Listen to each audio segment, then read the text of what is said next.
تفہیم القرآن سید ابوالعلا مودودی سورہ حام میم السجدہ آیات 37 تا 46 حصہ دوم اعوذ باللہ من الشیطان الرجیم بسم اللہ الرحمن الرحیم وَلَوْ جَعَلْنَاهُ قُرْآنًا عَجَمِيًّا لَقَالُوا لَوْلَا فُصِّلَتْ آیَاتُهُ اگر ہم اس کو عجمی قرآن بنا کر بھیجتے تو یہ لوگ کہتے کیوں نہ اس کی آیات کھول کر بیان کی گئیں۔ اعجمی و عربی، کیا عجیب بات ہے کہ کلام عجمی ہے اور مخاطب عربی۔ تفسیر، یہ اس ہٹ دھرمی کا ایک اور نمونہ ہے جس سے نبی صلی اللہ علیہ وسلم کا مقابلہ کیا جا رہا تھا۔ کفار کہتے تھے کہ محمد صلی اللہ علیہ وسلم عرب ہیں، عربی ان کی مادری زبان ہے، وہ اگر عربی میں قرآن پیش کرتے ہیں تو یہ کیسے باور کیا جا سکتا ہے کہ یہ کلام انہوں نے خود نہیں گھڑ لیا بلکہ ان پر خدا نے نازل کیا۔ ان کے اس کلام کو خدا کا نازل کیا ہوا کلام تو اس وقت مانا جا سکتا تھا جب یہ کسی ایسی زبان میں یکایک دھواں دار تقریر کرنا شروع کر دیتے جسے یہ نہیں جانتے، مثلاً فارسی یا رومی یا یونانی۔ اس پر اللہ تعالیٰ فرماتا ہے کہ اب ان کی اپنی زبان میں قرآن بھیجا گیا ہے جسے یہ سمجھ سکیں، تو ان کو یہ اعتراض ہے کہ عرب کے ذریعے سے عربوں کے لیے عربی زبان میں یہ کلام کیوں نازل کیا گیا ہے۔ لیکن اگر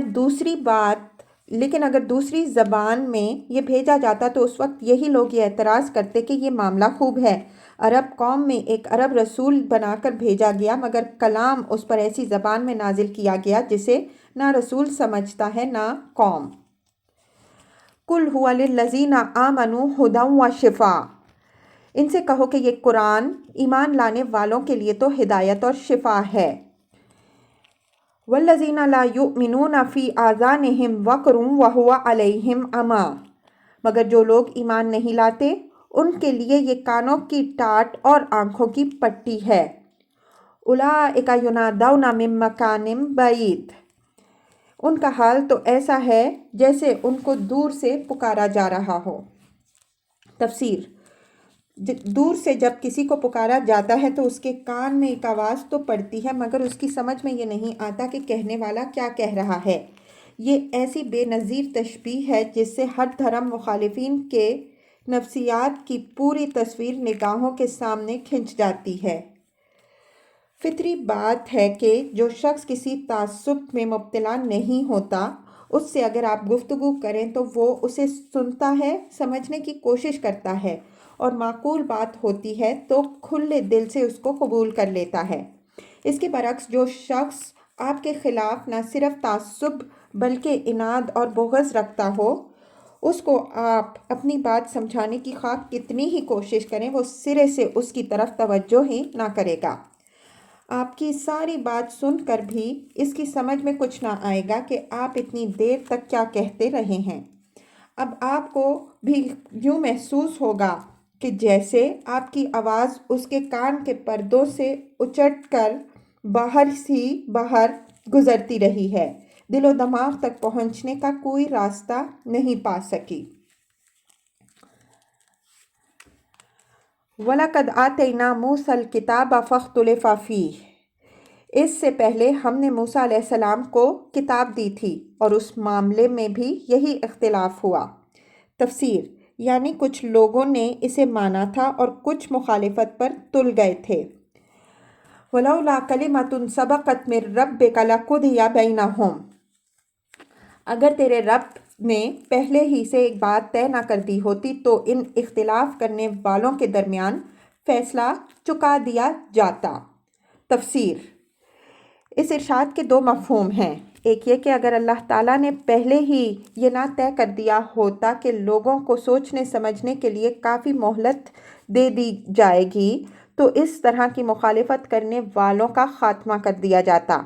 دوسرا مفہوم یہ ہے کہ اگر اللہ نے پہلے ہی یہ طے نہ کر لیا ہوتا کہ اختلافات کا آخری فیصلہ قیامت کے روز کیا جائے گا تو دنیا ہی میں حقیقت کو بے نقاب کر دیا جاتا اور یہ بات کھول دی جاتی کہ حق پر کون ہے اور باطل پر کون۔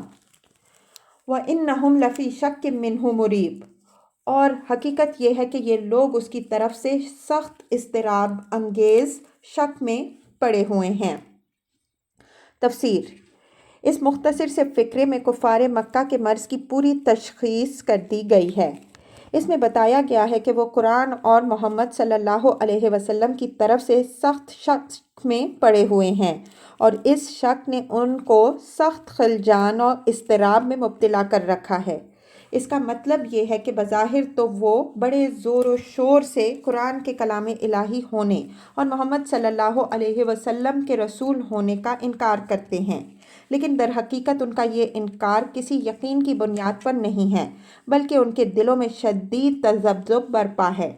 ایک طرف ان کے ذاتی مفاد، ان کے نفس کی خواہشات اور ان کے جاہلانہ تعصبات یہ تقاضا کرتے ہیں کہ قرآن اور محمد صلی اللہ علیہ وآلہ وسلم کو جھٹلائیں اور پوری طاقت کے ساتھ ان کی مخالفت کریں۔ دوسری طرف ان کے دل اندر سے پکارتے ہیں کہ یہ قرآن فی الواقع ایک بے مثل کلام ہے، جس کے مانند کوئی کلام کسی ادیب، کسی شاعر سے کبھی نہیں سنا گیا ہے، نہ کوئی مجنون دیوانگی کے عالم میں ایسی باتیں کر سکتا ہے، نہ کبھی شیاطین اس غرض کے لیے آ سکتے ہیں کہ لوگوں کو خدا پرستی اور نیکی و پاکیزگی کی تعلیم دیں۔ اسی طرح محمد صلی اللہ علیہ وسلم کو جب وہ جھوٹا کہتے ہیں تو ان کا دل اندر سے کہتا ہے کہ خدا کے بندوں، کچھ شرم کرو، کیا یہ شخص جھوٹا ہو سکتا ہے؟ جب وہ اس کو مجنون کہتے ہیں